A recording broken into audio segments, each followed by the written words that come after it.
Bienvenue dans cette nouvelle édition de Social Net Club, l'émission 100% web, 100% Lyon. Vous êtes d'ailleurs de plus en plus nombreux à nous écouter, à nous suivre, tant mieux. N'hésitez pas, encore une fois, à partager les liens pour nous faire connaître encore plus. Aujourd'hui, nous allons parler des médias lyonnais. Avec nous sur le plateau, quel plateau, mesdames, messieurs, Stéphane Quérol de Garage Prod. Il y a François Quérel, directeur des antennes d'Espace Group.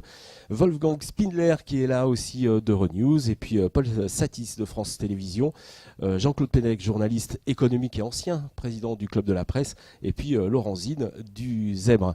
Voilà, on va tout de suite parler des médias lyonnais, tout de suite après ça.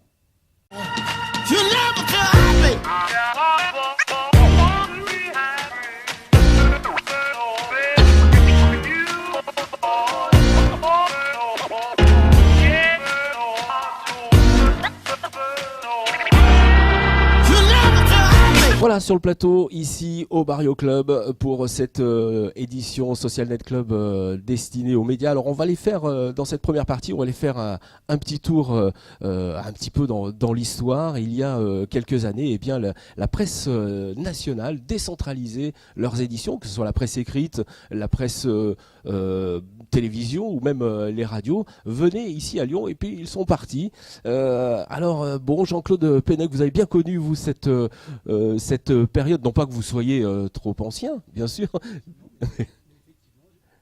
J'étais arrivé à Lyon en 86 et ça a été effectivement un moment incroyable parce que, en fait, c'était beaucoup plus général que Lyon. Serge July, qui était le patron de Libération, avait en fait dans l'idée de développer d'abord à Lyon, ensuite à Marseille, puis je crois Toulouse, en fait des éditions locales de Libération, avec un projet. Je me souviens, il avait fait une conférence de presse très remarquée au Club de la Presse de Lyon, qui était à l'époque dans le Crayon, et il tablait sur 25 000 exemplaires vendus dans l'édition Lyon ou Rhône-Alpes. À partir de là, en fait, il avait dévoilé son jeu un peu trop tôt. Hersant a su ça. Il a débarqué avec un homme remarquable qui a été le président de Lyon-Figaro. Et à peu près, je crois, un mois avant la sortie de Lyon-Libération, Buller sortait un Lyon-Figaro magnifique en reprenant en fait le journal Rhône-Alpes, qui était un canard démocrate chrétien qui tenait bien la route, qui se vendait à 10-12 000 exemplaires sur la place lyonnaise et qui était en fait curieusement le seul national fabriqué en région. D'accord, parce que l'édition, c'était vraiment de l'édition lyonnaise, c'était pas des suppléments par rapport à... Non, enfin le JRA était vraiment un canard qui dépendait du Dauphiné libéré, mais qui avait sa rédaction propre, et je me souviens qu'il y avait une politique éditoriale qui était très intéressante, qui collait à un public qui était d'ailleurs un lectorat lyonnais tout à fait particulier, sans doute, comme je vous le disais, démocrate chrétien. Et en fait, Hersant n'a pas fait de détails. Il a pris le JRA et du jour au lendemain, toutes les équipes du JRA se sont trouvées Lyon-Figaro. D'accord. Et ça a démarré comme ça. Mais d'un seul coup, vous vous rendez compte, il y avait non seulement Le Monde, enfin c'est ce que je crois avoir entendu dans un témoignage tout à l'heure. Il y avait l'UMA qui avait effectivement sa page régionale. Enfin, tout le monde avait son... Tout le monde avait ça. Et on sentait vraiment, et tout ça c'était avec évidemment un mouvement politique qui était parti de fer, de cette régionalisation qu'avait voulu Mitterrand, où tout d'un coup on s'est dit, ça y est, c'est enclenché. Et moi, dans le groupe Hersant, j'ai évidemment cru à ça. Moi, j'étais parisien. Et tout d'un coup, je me suis dit, il n'y a plus rien à faire à Paris. Il y a tout à faire, en fait, en région. D'accord. Alors là, on parle de la presse écrite, mais il y avait aussi la télévision, Stéphane, avec M6 qui était présent aussi. Alors, dans les années 80, autant de Lyon Libération, Le Monde, les pages Lyon, etc., Paul peut me dire aussi ce qu'il en pense, mais dans les années 80, il n'y avait pas encore la télévision locale. TLM, la télévision lyonnaise, a été créée... par le Crédit Agricole, par le Progrès déjà à l'époque, création en 88, juste après Télé Toulouse, c'était la deuxième télé locale de France, premières émissions le 20 février 89. Vous y étiez ? Non, j'étais pas. J'avais 17 ans, j'étais sur mon canapé, je regardais les premiers pionniers, les Yves Calvi, les gens comme ça, et je me disais, voilà, un jour j'y bosserai. Mais j'étais pas encore. Mais bon, je me rappelle bien de cette date, et puis on l'a fêtée régulièrement. 20 février 89, arrivée de la télévision locale, avec exactement, et c'est marrant ce que dit Jean-Claude, la même vision des Parisiens qui disent... on va monter une télé en local, ça va marcher, ça va cartonner puisque la télé marche au niveau national. Donc on arrive et on monte la télé locale avec le même modèle, les mêmes principes, les mêmes bases économiques. Que le national. Que le national. Une télévision très chère, qui était encore très très chère à produire à l'époque, avec des grosses caméras qui coûtaient des fortunes, des plateaux somptueux, de la lumière, des équipes, des animateurs. Je ne sais pas combien ils étaient au début, ils étaient peut-être 60, bien payés, avec des salaires de télévision. Quoi.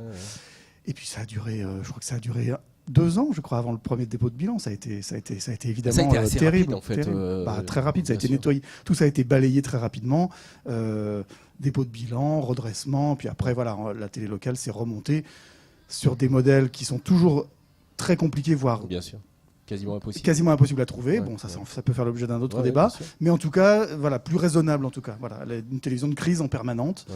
Crise économique permanente que nous, alors avec Paul, on a bien connu et dans laquelle on s'est éclaté pour d'autres raisons, parce que qui dit crise dit obligation de trouver des moyens et de se débrouiller et d'être créatif.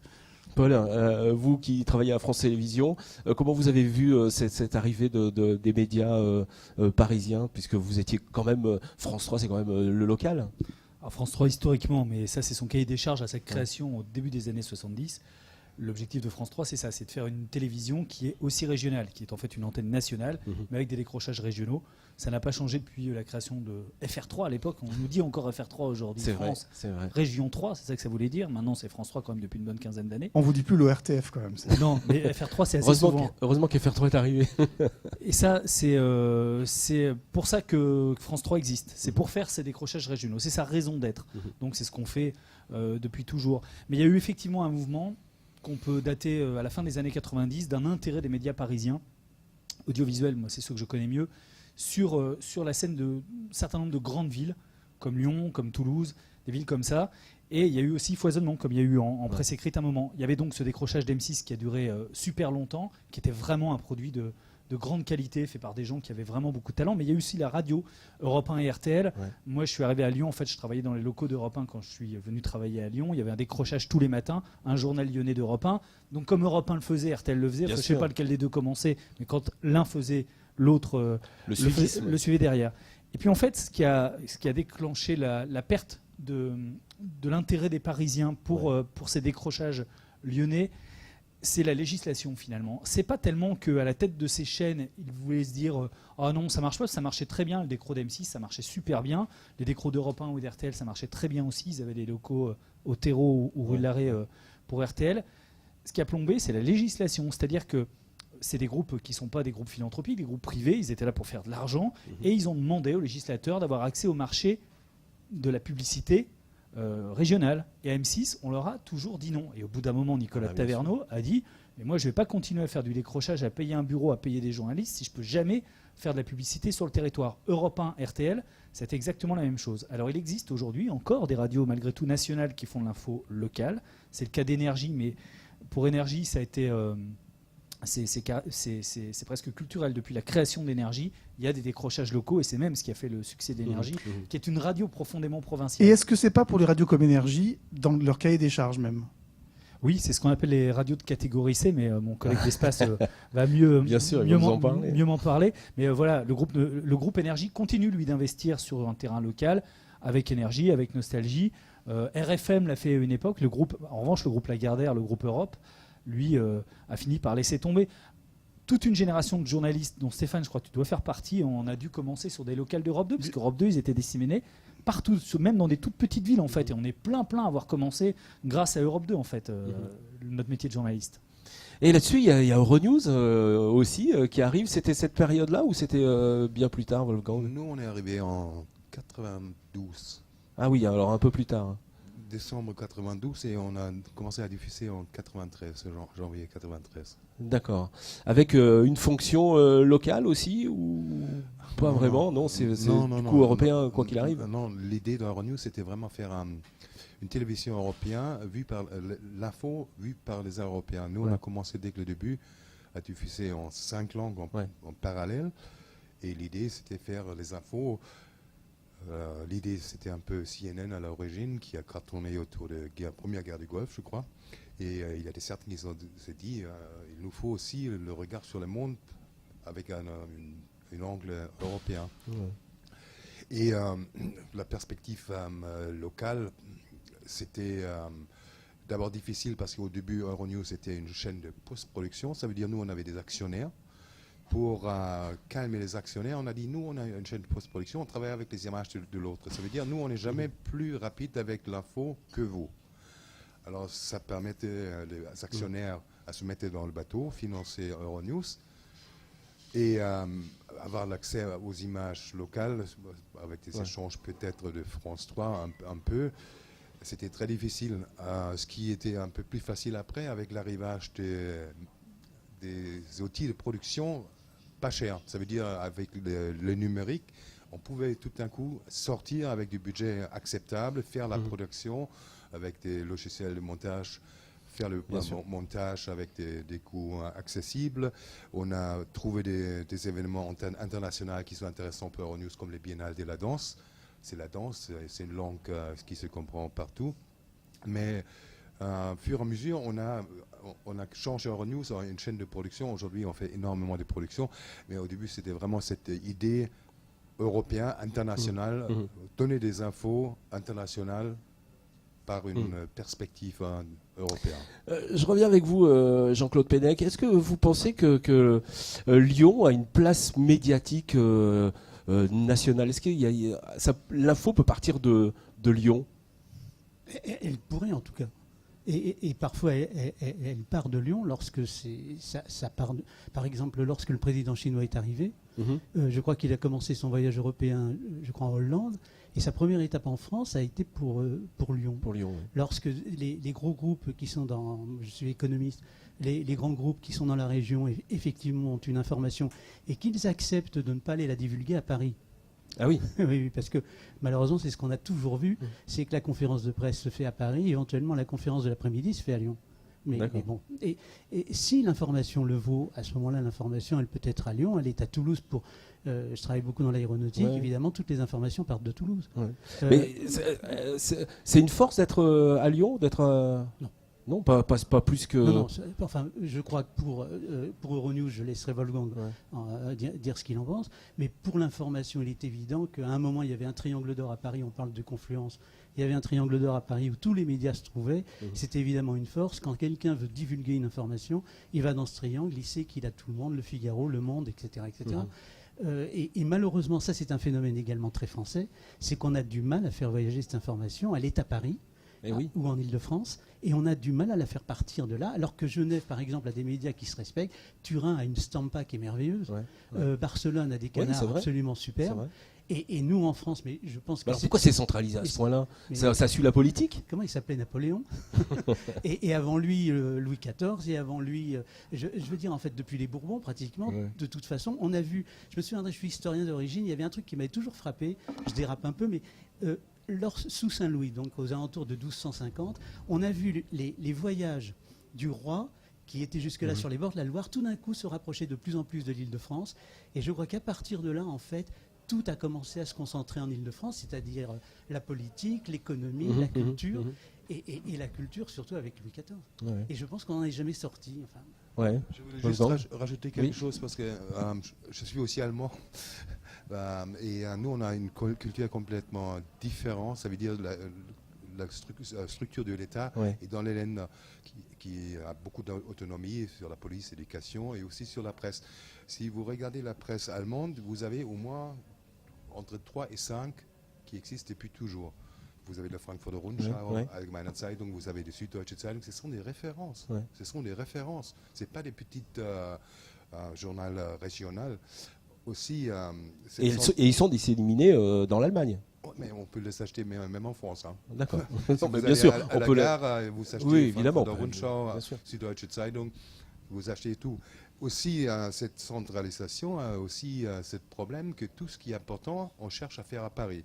Si vous travaillez dans la mode, si vous travaillez dans la culture, dans l'art, vous êtes à Cologne et vous êtes très bien placé. Si vous travaillez dans la télé, dans le film, à Munich, vous êtes très bien placé. Vous travaillez dans la pub à Hambourg, Francfort, vous êtes très bien placé. Donc, suivant comment je vais dire l'angle de vue, on peut être dans différents points d'Europe, d'après vous. Oui, mais c'est pareil. Je me rappelle très bien Gorbatchev dans les années, je sais pas, 80, fin des années 80. Il est venu à Stuttgart. C'est la télé ARD, ce qui est l'équivalent de France 3. C'est Hambourg qui fait les journaux, mais qui appelle Stuttgart, et c'est le journaliste de Stuttgart qui fait le sujet. C'est pas quelqu'un de Hambourg qui débarque à Stuttgart. Non, nous, on a Bavière, Stuttgart, on a des grandes chaînes. La chaîne où je travaillais, ils ont des studios de ouf. Ce sont des studios énormes. Vous travaillez à la VDA à Cologne, Cologne, c'est rien. C'est une petite ville sur la carte allemande, mais les studios là-bas, c'est... Non, mais ça vient pas de l'histoire de l'Allemagne, tout simplement. Puisque la capitale allemande, Berlin, ça a été divisé pendant X années. Et puis c'est des Landes, donc la décentralisation allemande, elle existe de fait depuis très longtemps, sans parler de l'Allemagne de l'Est. Donc déjà, bien entendu, les régions, la décentralisation qu'on a voulu en France, elle existait de facto en Allemagne. On a perdu la guerre parce que... on remonte loin, mesdames, messieurs. Non, c'est juste ce que je veux dire. On a bien vu une concentration de pouvoir peut être aussi abusée. Vous savez, les médias, il y a des Allemands qui sont très bien maîtrisés. Il y a un petit qui s'appelle Goebbels avec la radio et la télé. Les Allemands, ils ont été super forts. Et on a vu que cette concentration dans n'importe quel domaine, médias aussi pouvoir économique, ça peut déraper. Et après, on a dit, nous, on ne répète pas l'histoire et on fait une construction pour éviter que l'histoire se répète sur le même niveau, c'est-à-dire aussi la télé dans les régions divisées. Il n'y a pas un qui peut reprendre une centrale télévision pour utiliser pour son pouvoir. D'accord. Alors, bien sûr, c'est de l'histoire aussi. On va se tourner vers l'enfant de tout ça, l'espace groupe, vous êtes né de toute cette aventure médiatique. Voilà, je voulais quand même rajouter par rapport au débat que vous avez eu sur l'hypercentralisation française. Nous, Espace Group, alors on s'appelle Espace, vous allez penser peut-être à Radio Espace, à Jazz Radio, on a dit bien radio. Sûr. On a comme une radio nationale qui s'appelle MFM Radio, qui a 100 fréquences en France, qui est l'un des grands réseaux nationaux, alors qui a peut-être un peu moins de fréquences que les Énergies, Nostalgie, Virgin Radio, mais nous, elle est produite à 100% depuis Lyon. C'est-à-dire l'antenne nationale part à 100% depuis Lyon, on fait l'info depuis Lyon. La musique part depuis Lyon, le programme part depuis Lyon, on a même un décrochage Lyon l'après-midi, on a la météo faite de Lyon et on a des décrochages. Donc en fait, finalement, avec les nouvelles technologies, avec Internet, avec la vitesse de l'information, est-ce qu'aujourd'hui c'est un vrai problème de dire... Allez, on va dire que c'est bien vu d'être à Paris, mais c'est très coûteux pour les médias. Voilà, c'est une adresse, ça fait bien, on est à Paris, on est avenue du Président Kennedy, on est à Boulogne, on est à Issy-les-Moulineaux, on est boulevard Haussmann. Mais est-ce que Lyon, c'est pas aussi une adresse, du coup? Est-ce que alors ça devient oui, c'est une adresse. De toute façon, Espace Group, quand Espace Group a racheté MFM Radio, Espace Group, ça a été la conjonction avec notre arrivée à la Confluence, et on en parlera certainement, bien mais ça a surtout été pour nous un besoin d'avoir de la place, d'être venu à la Confluence. Mais pour vous dire que nous, on a deux radios nationales en fait officiellement. On a MFM Radio et Jazz Radio qui a une quarantaine de fréquences en France. Et ça part de Lyon. Nous, on n'a pas de studio à Paris. Et on le fait très bien et on s'en porte pas plus mal. Voilà. Laurent Zine, presse alternative, plutôt associative. Comment vous avez vécu, vous, ces changements depuis quelques années ? Alors là, on parle de quoi? La presse nationale qui est partie, qui est revenue. Déjà, je pense que ce qui se passe à Paris, on peut s'en occuper, mais pas forcément. Après, il ne faut pas non plus rester focalisé sur Lyon. Parce que Lyon, c'est pas que Lyon, il y a les banlieues déjà, où il se passe beaucoup de choses. Déjà culturellement parlant, dans le Grand Lyon, mais on peut même associer, je sais pas moi, toutes les villes adjacentes. Bien sûr, nous, c'est ce qu'on très fait. Grand Lyon. Moi, on va jusqu'à Genève ou à Mâcon, j'en sais rien, ou Saint-Étienne, où il se passe beaucoup de choses, à part le derby. Donc voilà, après, nous, l'objectif, nous, on est une presse internet. Moi, j'ai bossé dans la presse écrite, mais une presse gratuite, alternative. On peut revenir sur la définition, qu'est-ce que ça veut dire après. Après, sur cette histoire, effectivement, quand j'étais jeune, je lisais Lyon Libé ou Lyon, etc. Super, mais après, c'est pas. Ce qui compte, en fait, c'est la qualité de l'information.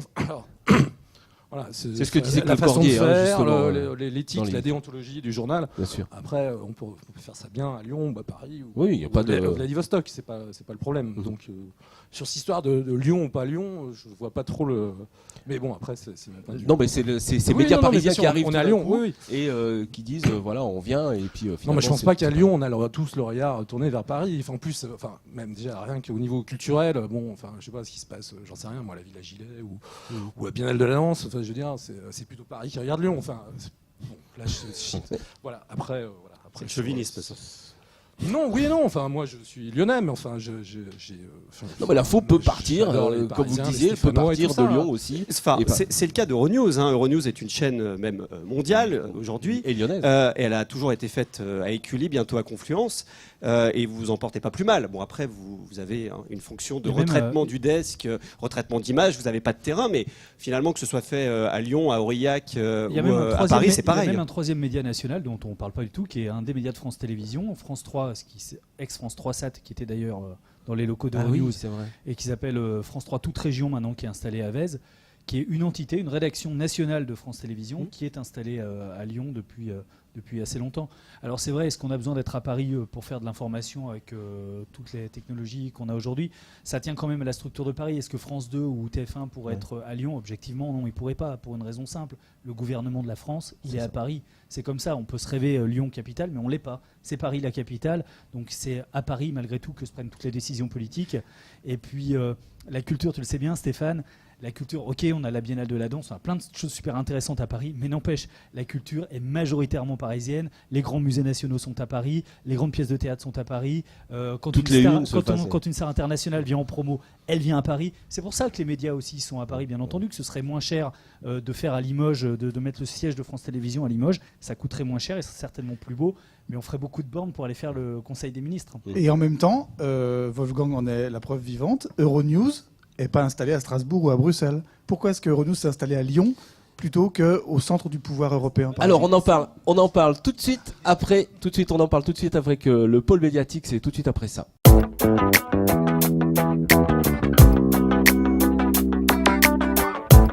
De retour sur le plateau de Social Net Club, l'émission 100% web, 100% Lyon. On va parler justement de ce pôle médiatique. Alors Wolfgang, vous êtes arrivé sur Lyon Confluence, ce quartier de Confluence. Le siège mondial d'Euronews est là.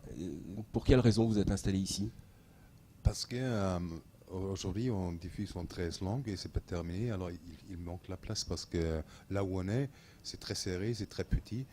Et pour agrandir, pour avoir aussi une possibilité pour rajouter des langues, il faut la place. Et je pense aussi c'est une volonté politique à créer un médiapôle. Alors si on propose des projets, je pense qu'il y a certains avantages dans les négociations, quoi que ce soit. Le bâtiment pour nous, c'est aussi, il faut des signalétiques. On travaille dans l'image, d'être accueilli dans un bâtiment fait par un architecte connu avec des couleurs qui pètent, c'est aussi l'image. L'important, c'est l'image de l'extérieur aussi. C'est aussi l'image de l'extérieur. C'est un lieu prestigieux et certainement aussi la possibilité à construire aux besoins d'Euronews. Parce que nous, on a repris un bâtiment de Hewlett Packard qui était construit, je ne sais pas quoi, dans les années 70. Et aujourd'hui, c'est devenu de bric-à-brac. On a poussé le mur et ça ne marche plus. Alors là, on a la possibilité à recommencer, aussi avec des technologies qui sont modernes, faire un investissement pour l'avenir, pour grandir et évoluer. Alors, je me tourne vers vous. Pourquoi vous êtes venu dans ce quartier, la Confluence, l'Espace Group? Alors, effectivement, la première raison, ça a été le développement du groupe. Beaucoup connaissent l'histoire d'Espace Group, Radio Espace, Jazz Radio, et des radios sont venus grossir le groupe, et puis on a eu besoin de place. C'est la place aussi. Voilà, on a eu besoin de place. Aujourd'hui, Espace Group édite 10 radios, 5 sont faites à Lyon. Et puis il y a les besoins aussi de place pour le digital, puisqu'on a une filiale digitale aussi qui développe des sites web et tout un tas de produits, des web radios, des applications. Et puis il y a aussi une affaire d'image dans cette affaire. On est à côté du Progrès, on est à côté bientôt d'Euronews, on a M6 Web pas loin, il y a GL Events. voilà, plein d'entreprises qui sont assez prestigieuses, qui aujourd'hui ont leur place à Confluence. Et finalement, ça a été la conjonction certainement de plusieurs arguments. Après, voilà, ce serait plutôt à mon PDG de répondre dans le détail, mais c'est plutôt, voilà, si on regarde de l'extérieur, ces raisons-là, de toute façon, c'était en conjonction avec les développements du groupe et le besoin, un peu comme Euronews, de pousser les murs, et un besoin d'un bâtiment moderne et de renouveler le matériel pour être à la pointe de la technologie et offrir les meilleurs programmes. Alors, Paul Satis, pourquoi France Télévisions ne va pas dans un pôle médiatique ? Le pôle médiatique, d'abord, comme ça a été dit, c'est quand même une volonté politique. Euronews, effectivement, par exemple, aurait très bien pu être à Bruxelles ou à Strasbourg, c'était logique, ce sont quand même les deux capitales de l'Europe. Lyon a quand même mis un peu de l'argent aussi du contribuable pour que Euronews reste et pour son image internationale, parce que Lyon a besoin d'avoir des grands groupes comme Euronews, comme GL Events, comme un certain nombre de médias. Mais de même que Lyon a favorisé l'implantation de France 3 Sat dont je parlais tout à l'heure, à Lyon, et que ça reste à Lyon, parce que c'est les médias nationaux qui sont à Lyon, comme ceux d'Espace, comme Euronews, comme France 3 Sat, c'est des médias qu'on pourrait mettre n'importe où parce qu'ils ne vont pas sur le terrain. Pourquoi TF1 ne peut pas venir ici ? Parce que TF1 vont sur le terrain et ont besoin d'être au contact du terrain. C'est pour ça. C'est des radios ou des chaînes de télé qu'on peut faire presque à la maison. Presque n'importe où ailleurs. Alors tant mieux si c'est Lyon, parce qu'effectivement ça développe une activité médiatique importante et ça met Lyon en lumière. En plus, il y a des conventions avec Euronews qui vont permettre aussi de parler de Lyon plus souvent sur Euronews, donc c'est aussi bon pour l'image internationale de Lyon. Pour en revenir à France 3, évidemment la proposition a été faite. Le problème, c'est nous on est installé à la Part-Dieu sur un bâtiment historique qui est l'ancienne maison de la radio, on y est depuis les années 70. C'est un très très très grand bâtiment. France 3, en plus, on ne fait pas que de l'information. On fait aussi de la production. Il y a les grands quarts de production de France 3. Par exemple, le quart qui fait Roland Garros, qui fait le Tour de France, est basé à Lyon. Parfois, on fait de la télé nationale aussi à Lyon. Ça se sait peu, mais Jamy, par exemple, quand il était dans son camion, pendant très longtemps, c'était tourné à la Part-Dieu. Voilà, il y a pas mal d'émissions nationales. Louis la Brocante, beaucoup de téléfilms qu'on voit sur France 2 ou France 3 sont tournés par les équipes de production de Lyon. Donc, on a une activité nationale aussi.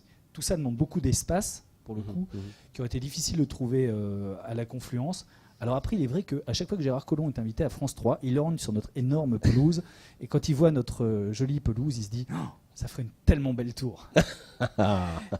Et il va certainement y arriver. Donc il est possible en effet que France 3 déménage un jour, que ce bâtiment qui est quand même ancien soit détruit. C'est en projet en effet. C'est pas encore acté. Il y a un plan Part-Dieu, vous savez, qui est à Lyon. Parce que s'il y a un pôle important à la Confluence, l'autre pôle que Collomb veut développer sur ce nouveau mandat, c'est justement la Part-Dieu. L'emprise qui est importante de France 3 fait partie de ce plan, et en même temps il a envie aussi de conserver, il y a des médias à la Part-Dieu, deux importants, France 3 et TLM, qui sont tous les deux installés dans le même secteur. Et puis nous, il y a un côté bêtement pratique, quand on reçoit un invité qui vient de Paris, il descend du TGV, il traverse, il est sur le plateau de France 3. Et pour tous les gens qui Confluence, c'est à 2 arrêts de tramway quand même.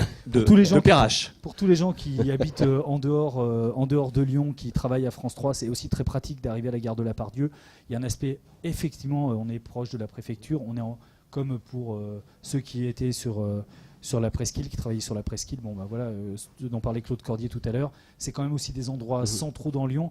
Ce qui est malgré tout moins la Confluence, avec ses problèmes de circulation. Nous, on est beaucoup sur le terrain, les voitures sortent tout le temps, donc on ne peut pas se permettre d'être dans les bouchons de la Confluence en permanence. Puis là, je pense que ça commence à manquer de place un peu. Puis peut-être qu'il va falloir. M6 Web est arrivé, a pris beaucoup de place. Du coup, vous êtes dans les bouchons de Part-Dieu, ce qui est pas mal non plus. Ouais, surtout depuis que Garibaldi a été refait, mais c'est un autre débat. Alors Stéphane, pour une boîte de prod, il faut être aussi dans un. Moi, j'ai pas les moyens d'aller à la Confluence. Au prix, je peux pas me faire construire le bâtiment de Jacob McFarlane. Bien entendu, mais j'en aurais rêvé. Il y a des locaux disponibles quand même. Oui, je sais bien. Non. Nous, on a trouvé un petit dérivatif, c'est qu'on est à 2 km au sud. Voilà, on est à Oulin. Ouais. Qui donc est le futur 10e arrondissement de Lyon, qui a sa station de métro. On a installé nos locaux là-bas et c'est très pratique parce que c'est. Voilà, je vais pas faire la pub d'Oulin, mais on est sur l'autoroute. Voilà, on est à 2 vous n'êtes pas loin, Lyon, du coup. tout va bien. Ouais.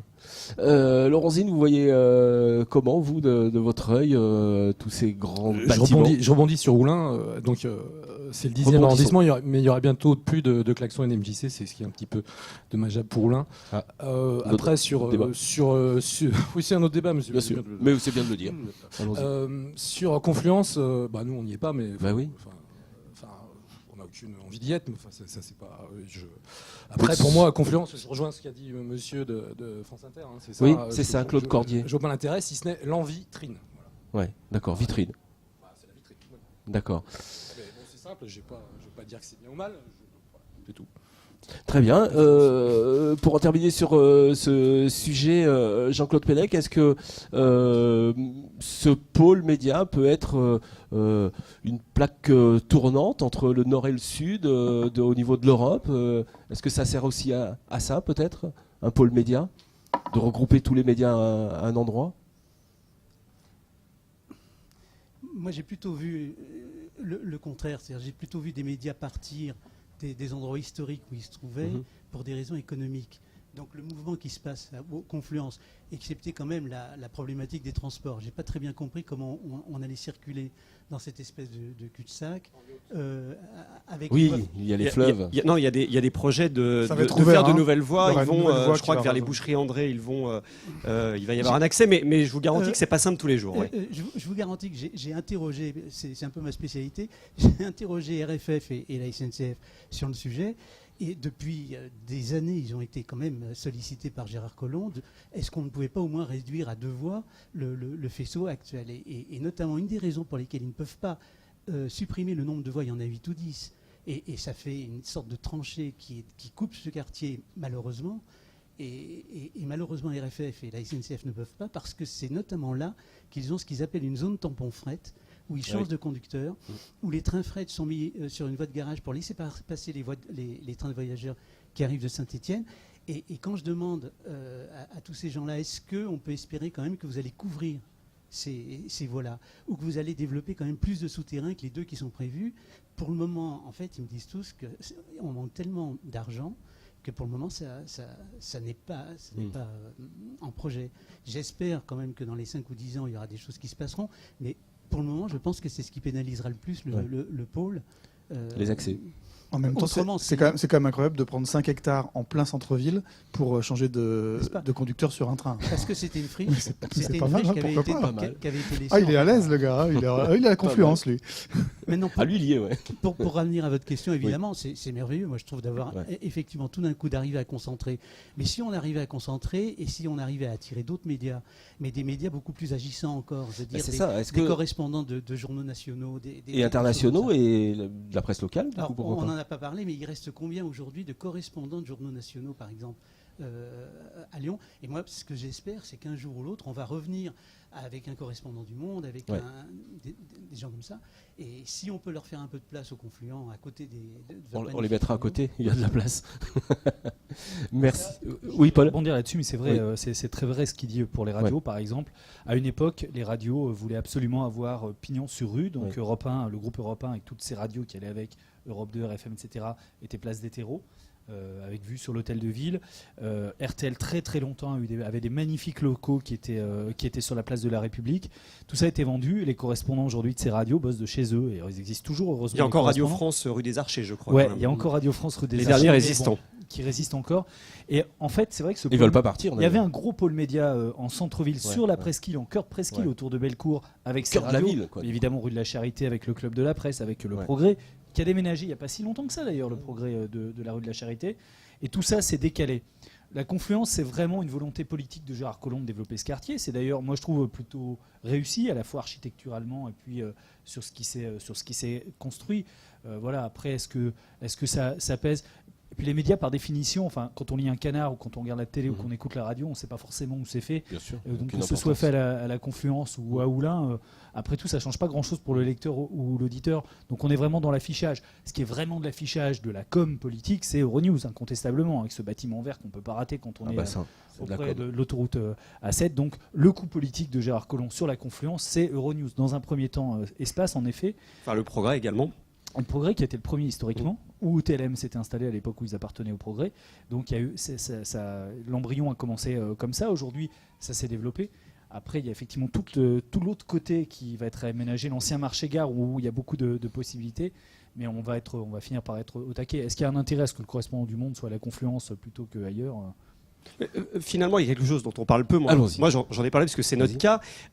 Finalement, ça a été le cas pour le Progrès, ça a été notre cas. C'est le cas aussi d'Euronews. Il y a l'effet com, mais est-ce que on investit autant juste pour avoir une enseigne sur un bâtiment? Non, c'est surtout répondre à un besoin lié aux nouvelles technologies, à la modernisation, d'avoir un outil qui est moderne. Je pense que le Progrès a certainement fait une très bonne affaire en venant s'implanter ici, puisque c'était le moment où ils ont regroupé l'ensemble de leurs services depuis Chassieux, depuis la rue Servion.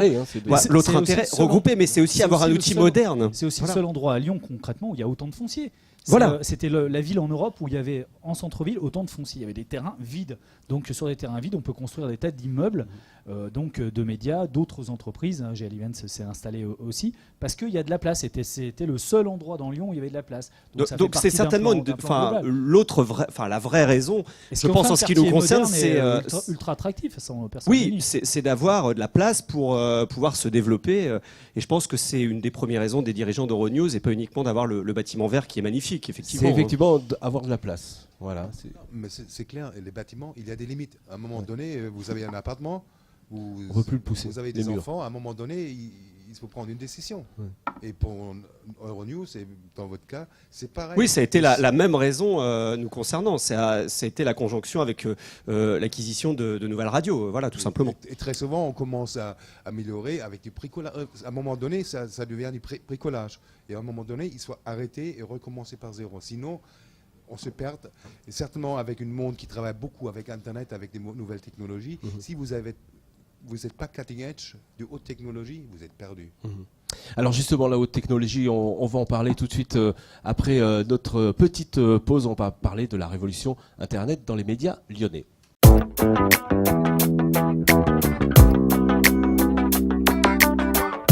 De retour sur le plateau de Social Net Club, l'émission 100% web et 100% Lyon. On va parler de cette révolution Internet qui affole évidemment tous les médias nationaux et internationaux. Alors justement, je voudrais moi en parler avec Laurent Zine, justement. Comment vous vivez, vous, cette révolution Internet, papier, Internet? Comment ça se passe chez vous? Je pense que de toute façon Internet c'est obligatoire maintenant. De toute façon tous les papiers grands ou petits. Oui, mais c'est gratuit Internet. Comment Alors après le modèle économique c'est différent. Enfin on peut en parler. C'est compliqué. Le modèle économique sur Internet c'est très très compliqué. Faire payer ou faire de la pub sur Internet c'est très compliqué. Il y a des modèles alternatifs. On peut en parler aussi. Bien sûr, mais on peut parler de tout. On peut parler aussi. Alors si je vous parle du ZEB, le ZEB ça existe depuis 3 ans. On a renouvelé le truc il y a 6 mois. C'est un truc qui fonctionne avec un autre lieu. Nous, on ne sommes pas journalistes, nous sommes rédacteurs. On a tous des autres métiers à côté. Voilà, on fait ça, mais par contre, on fait ça depuis 10-15 ans. Vous avez un savoir-faire quand même. On espère, on essaye. En tout cas, on a une vraie déontologie. On s'interdit de faire tout et n'importe quoi. Aussi, c'est un journal quand même d'opinion. C'est clair, mais c'est clairement revendiqué, c'est assumé, c'est subjectif, c'est dit. Voilà, et vous avez une vraie liberté de parole face à... Bien sûr, mais on s'interdit par exemple de la diffamation, des trucs putassiers, puis même des trucs sur des personnes où on peut avoir des opinions. Après, effectivement, il y a des trucs... je ne sais pas, si je prends par exemple la couverture du Progrès d'avant-hier, par exemple, ça, on s'interdit ce genre de choses, ça me paraît complètement aberrant, quoi. Mais enfin bon, après, libre Progrès, libre non, je pense qu'il risque d'avoir un procès sur le dos, mais il faut argumenter, il faut pouvoir balancer Après, nous, on fait quand même de l'information culturelle surtout, mais on est aussi sur l'information sociétale, et sur les journaux d'opinion. On a quand même des belles plumes qui viennent de toutes sortes de... Il y a des plumes comme ça qui passent chez vous, qui reviennent. On a Philippe Corcuff, on a d'autres gens qui écrivent sous des pseudos, on a toutes sortes de gens. On a quelqu'un qui vient d'un blog, mais il avait 10 000 abonnés sur son blog. Et puis petit à petit, on se met aussi... le truc d'Internet, c'est qu'on peut tout faire. Aujourd'hui, on a publié un reportage vidéo, c'est ce que vous faites. Donc en fait, le lien Internet, c'est le lien avec le monde entier. Et donc nous, on commence sur la région. Et tous les médias écrits. Effectivement. Photos et vidéos. Voilà. Et puis vous êtes en lien, vous êtes référencé. Alors à nous après de travailler, parce qu'après c'est techniquement parlant, ça c'est pas trop mon domaine, mais on va petit à petit révolutionner le site, se mettre en WordPress. Il faut aller toujours plus vite en fait aussi. Alors après sur le mode de consommation d'Internet, mais ça marche aussi avec la presse écrite et la radio. C'est de toute façon l'information maintenant on l'ingurgite super vite. Mais ça ne veut pas dire qu'on ne peut pas faire du travail de fond, des articles de fond, qu'on n'est pas obligé de faire que des 1500 signes sur Internet. On peut faire un article de 10 000 signes, on peut avoir du lien partout, on peut mettre de la vidéo, on peut mettre de la photo, on peut mettre du lien sur d'autres sites. Voilà. Après, il faut essayer de bosser et de faire un truc de qualité, mais ça, c'est le boulot de tout le monde. Voilà. Stéphane Kirol, comment ça a changé quelque chose, vous, Internet je pense dans votre métier, ça a bien dû changer. Alors, moi, je suis plus journaliste depuis 4-5 ans. Je suis là soit en tant que témoin de l'ancien temps, soit en tant qu'observateur. Aujourd'hui, je fais de la production exécutive, donc je suis pas rédacteur, je suis pas journaliste, j'émets pas ni une opinion. Je traite une actualité que me demandent de traiter des clients. Donc, c'est absolument pas de journalisme, c'est de la pure communication. Bien sûr. Donc, laissons ça de côté. Je suis juste un utilisateur et je l'ai vu arriver. Aujourd'hui. Je t'interromps, Stéphane, t'es trop modeste parce que Stéphane Kirol, c'est lui qui a développé quand même le site de TLM et qui a été un des premiers. C'est vieux, 98. Oui, d'accord. Mais justement, c'est plus tellement une révolution. Internet s'intégrait depuis longtemps, mais ça, tu l'as fait. C'est-à-dire que c'était assez pionnier même pour le coup. J'étais persuadé à l'époque qu'effectivement il fallait y aller. 98, on est au moment où on a encore des modems 56K, et on paye encore son abonnement 150 francs par mois, etc. Ça remet un peu l'église au milieu du village. 98. Et j'avais lancé, Paul, tu te rappelles, une petite newsletter qui s'appelait le Club Info. Et tous les matins, j'allais fouiner comme ça à la conférence de rédaction. Je prenais des petites notes, l'air de rien, et je retournais à mon poste et j'écrivais une petite newsletter que j'envoyais à 100, 200, 1000, puis très vite 5000 abonnés. Et en 98, voilà, c'était quelque chose quand même d'assez pionnier. Ouais. Mais vous faites du contenu Internet, parce que Internet, il faut bien mettre des choses sur les sites. Aujourd'hui, nous, on fait de la production pratiquement 100% pour Internet. Ouais. Donc tout ce qu'on produit pour nos clients, ça passe sur leur site Internet, sur leur chaîne, sur leur support de communication. Les gens ouvrent des sites magnifiques, des chaînes YouTube, etc. Et puis après, il faut y mettre des choses. Bien sûr. Mais ça, c'est de la com. On n'est plus dans l'information et dans le journalisme. Alors, on va parler encore de l'Espace Group parce que du coup, vous êtes en plein cœur justement d'Internet. Ça vous a booster en fait Internet. Oui, effectivement. Je voudrais simplement vous donner un chiffre. Il y a 20 ans, 25 ans, à l'époque dont on parle, 98, même plus tôt, il y avait entre 82 et 85% de la population française qui écoutait la radio. Et depuis 25 ans, là en 2014, il y a toujours entre 82 et 85% de la population qui écoute la radio. Et on l'écoute comment ? Alors voilà, ça c'est aussi la chose, mais en tout cas notre marque attire autant, nos marques et les autres attirent autant qu'il y a 20 ou 25 ans, et on est peut-être le média qui non seulement a le mieux supporté l'arrivée d'Internet, quand on voit la presse écrite, quand on voit la télé avec aussi la multiplication du nombre de chaînes qui a été une explosion, notamment pour les opérateurs historiques. Nous, la radio, c'est un secteur qui est très stable, toutes les fréquences sont a priori occupées, il y a très peu de mouvements capitalistiques dans les groupes de radio, puisqu'il y a ce qu'on appelle le seuil de concentration. On est un secteur qui est très régulé, on est un peu comme le tabac finalement, avec le Conseil supérieur de l'audiovisuel qui derrière contrôle ce secteur. Le seuil très rapidement, le seuil maximum du nombre d'auditeurs, c'est 500 millions d'auditeurs. Globalement, c'est en débat, mais ça veut dire qu'aujourd'hui les groupes de radio nationaux n'ont plus forcément possibilité de pouvoir acquérir de nouvelles radios.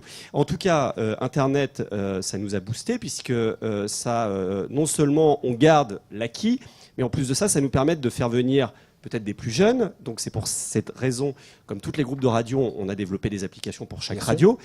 Et ça, c'est votre force de multiplier cette radio sur Internet. Effectivement, nous à terme, c'est peut-être 20, 30, 40% de notre audience qui sera écoutée depuis les smartphones. C'est moins confortable depuis un ordinateur, mais depuis l'iPad. On a aussi la RNT, la radio numérique terrestre, alors qui est encore en phase d'expérimentation, mais qui nous permettra de pouvoir augmenter notre couverture. Et puis nous, à Espace Group, notre métier historique, c'est effectivement d'éditer des radios, beaucoup de radios locales, de radios nationales. On fait aussi beaucoup de contenu. On a des sites web avec de l'information, avec des jeux, avec tout un tas de choses. Mais c'est aussi la web radio. Espace Group, aujourd'hui, notre objectif, c'est de développer jusqu'à 400 web radios. Vous avez des web radios de comptine, vous avez des web radios de jazz, vous avez des web radios de métal, vous allez décliner entièrement tous les C'est sujets. déjà le cas. Vous allez sur l'une de nos radios, vous allez sur le site de Radio Espace, vous allez sur le site de MFM Radio. Vous avez, alors toutes ne sont pas encore développées puisqu'on a beaucoup de projets. MFM Radio, par exemple, a développé, pour vous donner un exemple, une radio 100% enfoirée.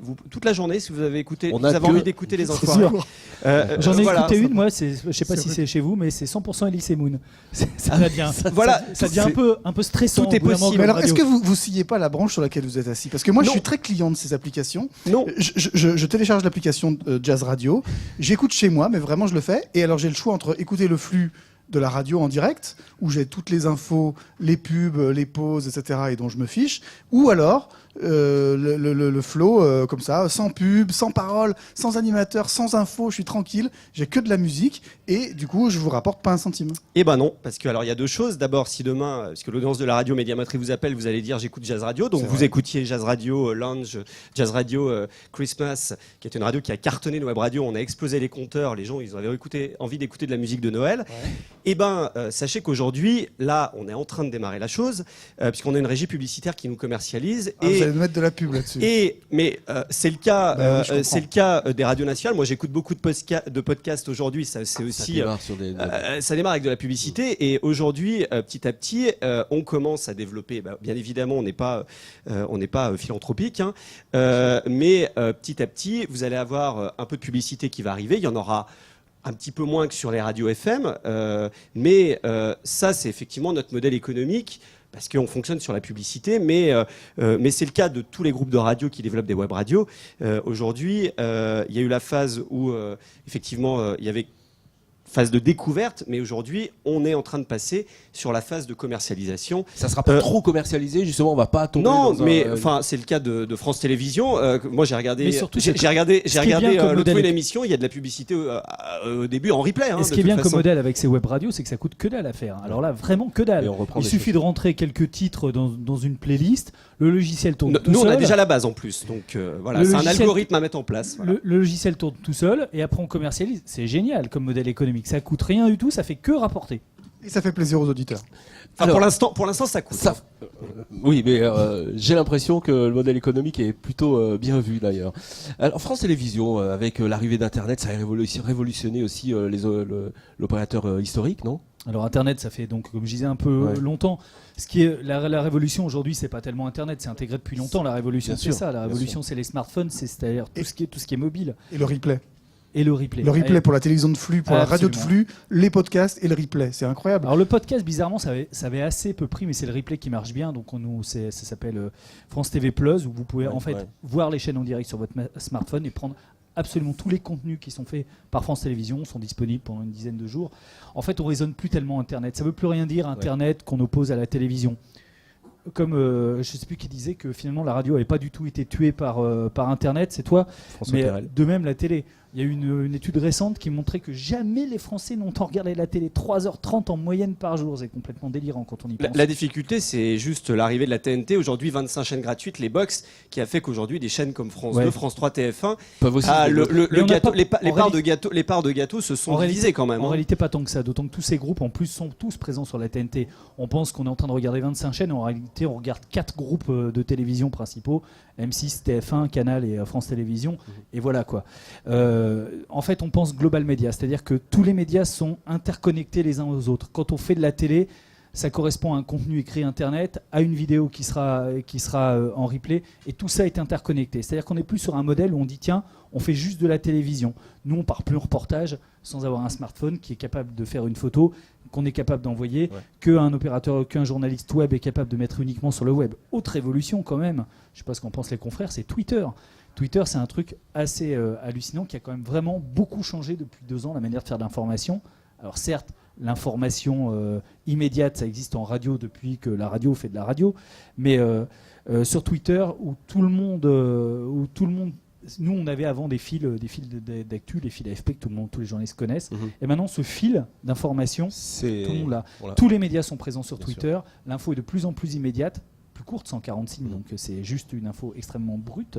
Ça n'empêche pas qu'il faut des journalistes derrière tout ça, Bien entendu. parce que ce n'est qu'un tuyau et qu'un mouvement. Voilà, donc tout ça est pris en compte, les réseaux sociaux, le replay, les contenus internet et la télévision sur ce qu'on appelle le premium, c'est-à-dire donc ce qui passe à l'écran. Et il y a une nouvelle révolution qui arrive en télé, c'est les télés connectées. Voilà. C'est-à-dire qu'avant, pour aller sur Internet, il fallait se mettre devant son ordinateur ou devant son smartphone, et maintenant les télés, elles sont connectées.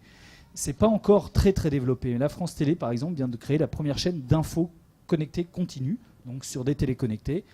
On arrive sur France Télé, donc à la pointe de tout ça. On était toujours en train de rechercher pour. Oui, non, mais je améliorer. sais qu'on peut avoir parfois une image un peu non, mais vieillotte. C'est pour ça, c'est cette image qu'on a une image vieillotte. Il y a un développement énorme qui est fait, un investissement énorme qui est fait au niveau de France Télévisions depuis 4-5 ans environ sur les nouveaux outils numériques qui fait que France Télévisions aujourd'hui est vraiment un groupe leader dans les médias. Je sais plus, je crois que en termes de connexion, on doit être deuxième au niveau national, quelque chose comme ça, pour les groupes de médias. Donc il y a énormément de choses. Sur France 3 Régions, par exemple, il y a une petite appli là, qui vient d'être créée, France 3 Régions, vous choisissez votre région. Très bien fait d'ailleurs. Merci. Et sur votre appli, vous avez votre journal régional, ça, vous avez le fil d'infos, les reportages qui correspondent, etc. Voilà, donc on est vraiment sorti de la télévision à la papa, où on s'assoit tous à 19h devant la grand-messe pour voir. Il y a encore cette 19-20. génération qui est là quand même, elle est là, heureusement. bien sûr. Mais et puis nos téléspectateurs sont plutôt des seniors, comme on dit, mais c'est en train de changer à toute allure. Moi-même, je reconnais que je regarde plus du tout la télévision. Comme Stéphane, je regarde en replay ce que je veux quand je veux. Voilà. Ça existe sur d'autres. Canal à la demande, c'est un truc de dingue. Canal Plus avant, c'était très bien Canal Plus, mais il fallait regarder. Canal à la demande, il y a l'intégralité des programmes de Canal quand on veut. Voilà. Euronews, Wolfgang, au cœur d'Internet aussi. Oui, il faut bien regarder. Internet, c'est les articles online, la télé online, mais c'est aussi un outil de travail. Ça veut dire, quand je arrive le matin, j'ai 13 journalistes qui sont sur place. Il y a les Grecs qui sont à Athènes et les Hongrois, ils sont en Hongrie.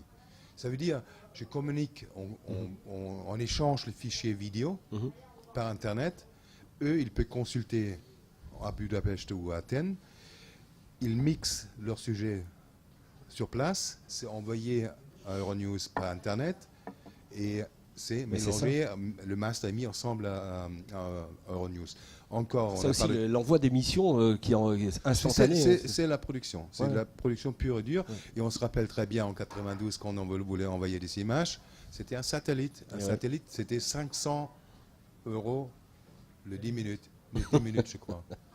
C'était très cher. Aujourd'hui, quand je suis à Bakou, à Azerbaïdjan, n'importe où, j'ai une connexion Internet, je envoie mes images avec une qualité qui est énorme. Le problème avec Internet, on parle toujours des modèles économiques. C'est difficile à gagner l'argent, il faut trouver des modèles économiques. On est au début, on est vraiment au début. Et de plus en plus, il y a des modèles économiques. Nous, par exemple, tout ce qu'on balance sur YouTube, il y a des revenus. Ils ne sont pas assez, mais ça commence. Et vous pensez qu'avec YouTube, on va avoir des revenus à terme, un peu plus? Vous savez, on en a déjà. Il y a récemment une vidéo qui a fait le buzz. C'était une vidéo amateur, un garçon qui se prenait en photo, qui s'est pris un coup de pied d'un conducteur de train en Amérique du Sud dans son voyage. Je crois qu'elle a été vue plus de 5 millions de fois. Il a gagné, je crois, 100 ou 50 ou 100 000 $, quelque chose comme ça. Le gars, comment il s'appelle, le Coréen qui fait du... Voilà. Il a des milliards de clics. Je pense qu'il y a 1 milliard. Il y a des chiffres. Chaque 7000 clics ou je ne sais pas quoi, vous gagnez $1. YouTube rémunère en fait celui qui produit. Il a gagné autour de 7 millions de dollars juste avec les clics et les téléchargements. Alors il y a un espoir. Bien sûr, aujourd'hui, les journalistes presse écrite, c'est une misère. D'abord, vous gagnez rien. Et avec Internet, vous gagnez 2 fois rien, ça ne fait pas beaucoup fin de journée. C'est vrai. Mais c'est un marché qui est très jeune, il y a des alternatives, il y a des séparations, il y a des filtres, et il y a un avenir dans ce domaine-là, je crois. Et c'est important à créer une marque, ça veut dire fidéliser. Parce que tout le monde peut balancer l'info et la vidéo. Il y a la marque qui donne une certaine qualité. Et crédibilité, bien sûr. Voilà. Aussi, ça reste quand même un moyen de la démocratie, parce que s'il y a quoi que ce soit dans certains pays, on peut nous envoyer des images. ce qu'on fait dans nos commandes, il y a des vidéos amateurs. Il y a bien des sûr. choses. Ouais, vous avez tout. Il y a des choses, on met sur l'antenne, on marque vidéo amateur. La Syrie, c'était même la seule source quasiment. C'était tous les printemps arabes qui étaient portés avec beaucoup Ça a bien monté de Internet. force bien ça, sûr, par Internet. l'image. Alors, pour nous, c'est un outil de travailler. Il faut faire basculer les images. Budapest, Athènes, bientôt peut-être à Jérusalem, il y a des autres projets. Travailler mondial, c'est Global Village est devenu là une réalité pour nous. Et c'est un moyen de production. Envoyer des images, le correspondant n'importe où peut nous envoyer des images. Et il faut vraiment voir comment ce marché se développe. Alors on va arriver au terme de cette émission et puis je vais laisser la parole avec le garçon avec qui on a commencé, Jean-Claude Pennec. C'est pas merveilleux cette révolution, c'est pas merveilleux de vivre ce qu'on vit en ce moment? L'Internet? Oui, tous les médias en ce moment. En fait, on est tellement à un tournant de l'histoire des médias. J'ai loupé l'émission de jazz la dernière fois. Ouais. Depuis qu'Internet existe, je peux écouter des émissions à l'autre bout du monde. Bien sûr, et vous des pourrez la musiques revoir. Hein, qu'on n'écoutait jamais, et on peut se brancher absolument sur n'importe quoi. Ça, Ouais. c'est merveilleux. En revanche, effectivement, c'est aussi merveilleux pour le journaliste, si on trouve des multiplicités de sources. Mais ce qu'on disait peut-être avant l'émission, c'est que ça va, je crois, demander d'autant plus cet esprit critique qu'on demande aux journalistes, de surveiller effectivement ce qu'est cette information, que ce soit le suivisme de l'information. Le suivisme, vous expliquez ce que c'est le suivisme? Le suivisme, le voisin l'a fait, donc je le fais, sans vérifier vraiment si c'est bon, si c'est pas bon. Il y a des principes de presse qui ont été foulés avec Internet, tout simplement parce qu'à un moment, je pense, on était dans une période d'apprentissage, et tout ça, je pense, est en train de se réguler. Et je pense, et j'espère, que c'est le journalisme qui va reprendre et qui a déjà pris le dessus. Ouais, je pense. Il y a une expérience que je trouve très intéressante, c'est La Tribune, c'était un quotidien économique, qui a décidé du jour au lendemain de supprimer son édition papier, et qui aujourd'hui est complètement sur le web par abonnement. C'est le cas de France Soir, je crois aussi, avec peut-être moins de réussite. Il continue. Ça y est, ça a coulé. Parce qu'ils avaient lancé une édition iPad. La Tribune, évidemment, elle a l'intérêt, c'est qu'elle, comme elle sert des publics plutôt argentés, elle a l'espoir de durer. Je ne sais pas si elle doit en être à 1 ou 2 bilans, je ne sais pas où elle en est, mais ce sont des... En tout cas, ça fonctionne, c'est toujours là. Pour le moment, c'est toujours là. J'ai vu qu'il y a des journaux aux États-Unis qui également envisagent de supprimer le papier. Est-ce que c'est effectivement la prochaine étape? Je vois que Le Monde, par exemple, en ce moment, est en train de faire une véritable révolution. Ils sont en train l'Humain aussi, d'orienter toute une partie de la rédaction vers le web. Est-ce qu'un jour ou l'autre, dans 20 ans, on n'aura plus de papier?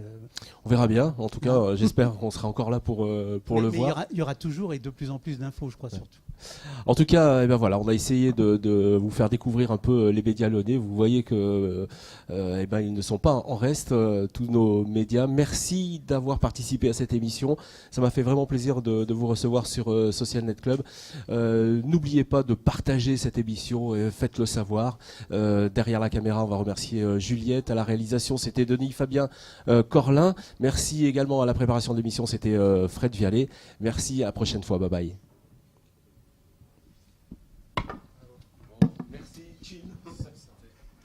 Merci beaucoup. Merci. Le truc que vous ne savez pas, c'est que c'est Espace Group qui produit les web radios de Euronews. Ah d'accord. Pardon? C'est nous qui produisons les web radios d'Euronews. Mon PDG est très ami avec le tien, Michael Peterson. Mais pas que, puisque aussi il y a aussi Jazalienne et tout ça, vous avez des radios aussi. Ouais, des web radios. Alors ça, c'est nous qui les produisons, mais en fait, on reprend le flux des données d'Euronews et nous, on les retraite et on les héberge sur nos serveurs. Oui, c'est les web radios d'Euronews.